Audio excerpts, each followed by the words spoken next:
Si Zola agite le chiffon rouge du grand soir dans Germinal pour effrayer le bourgeois, on se demande à lire la débâcle s'il ne partage pas le frisson de terreur qu'il a voulu lui-même imposer. À l'évidence, le souvenir de la Commune hante en effet les dernières pages de Germinal. Or, l'image que la débâcle donne de cette monstrueuse fête de Babylone en flammes et de ces bandits ivres d'eau-de-vie, de luxure et de pillage est pour le moins problématique. Rappelons brièvement l'intrigue du roman. Maurice et Jean ont fait ensemble la guerre de 70. D'emblée, tout les oppose.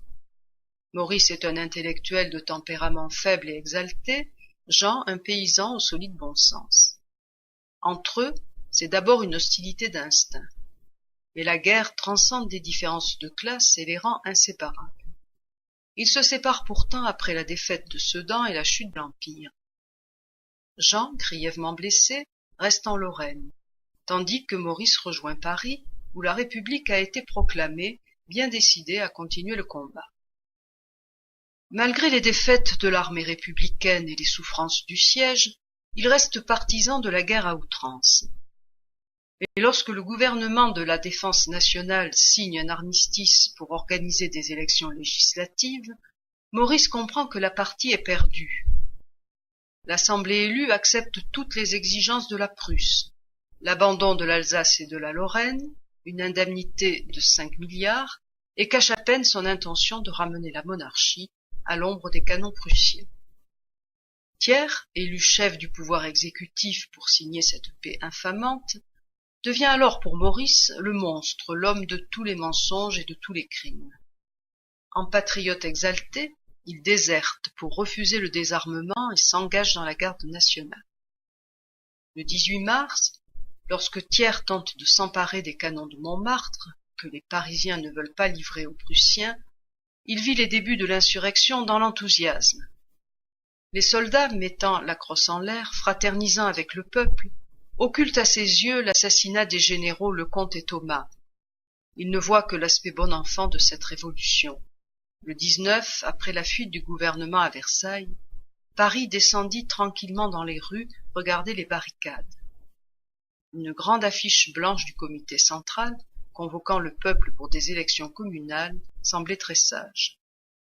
Sans doute les résultats des élections sont-ils porteurs de menaces, par l'extraordinaire mélange de modérés, de révolutionnaires, de socialistes de toutes sectes, à qui la grande œuvre se trouvait confiée. N'allait-il pas se heurter, s'annihiler dans la confusion des idées qu'il représentait? Mais l'imaginaire l'emporte chez Maurice sur la lucidité, parce qu'il vit le présent à travers le passé. Le lettré en lui ne voit dans la Commune que des villes libres et triomphantes, comme les cités du Moyen-Âge s'émancipant de la tutelle féodale. Il croit revivre la grande Révolution française, avec la création du comité de salut public, et excuse toutes les violences de la Commune. Les prises d'otages et les exécutions, l'enrôlement forcé des hommes au-dessous de 40 ans, la destruction de la colonne Vendôme, l'interdiction des journaux d'opposition, relèvent pour lui de la légitime défense, comme la terreur de 1793. Il croyait à la nécessité de la terreur pour balayer les incapables et les traîtres en train d'égorger la patrie. Il y a là un tragique déni de réalité pour Zola. La surenchère révolutionnaire n'est que le délire compensatoire de l'impuissance politique et militaire de la Commune. De toutes les réformes sociales qu'elle avait promises, elle n'avait pu en réaliser une seule, et il était déjà certain qu'elle ne laisserait derrière elle aucune œuvre durable. Comme toujours, les hommes discréditent les idées. Les groupes révolutionnaires s'entre-déchirent, et la Commune dévore l'un après l'autre tous les responsables auxquels elle confie la défense de la patrie. Après Cluseret, après Dombrowski, Rossel allait devenir suspect. Delécluze, nommé délégué civil à la guerre, ne pouvait rien lui-même, malgré sa grande autorité. Tandis que les Parisiens se détachent progressivement de la Commune, les cyniques tirent les marrons du feu, comme Chouteau, le mauvais ouvrier de Montmartre, installé au palais de la Légion d'honneur, vivant là en compagnie d'une maîtresse, dans une bombance continuelle, déménageant des ballots de linge volés, des pendules et jusqu'à des meubles. L'œuvre pouvait donc être mauvaise qu'un tel homme en était l'ouvrier, s'interroge Maurice. Mais déjà il n'a plus les moyens de raisonner. Comme noyé dans l'ivresse générale, il tombe à la folie furieuse qui s'est emparée de cette population sans pain, ayant de l'eau-de-vie et du vin à plein tonneau. Le sombre besoin de destruction montait en lui, à mesure que la fin de son rêve approchait. Si l'idée justicière et vengeresse devait être écrasée dans le sang, que s'entr'ouvrit donc la terre, que Paris s'effondra, qu'il brûla comme un immense bûcher d'Holocauste, plutôt que d'être rendu à ses vices et à ses misères, à cette vieille société gâtée d'abominables injustices. Et il faisait un autre grand rêve noir, la ville géante en cendres, plus rien que des tisons fumant sur les deux rives, la plaie guérie par le feu, une catastrophe sans nom, sans exemple, d'où sortirait un peuple nouveau.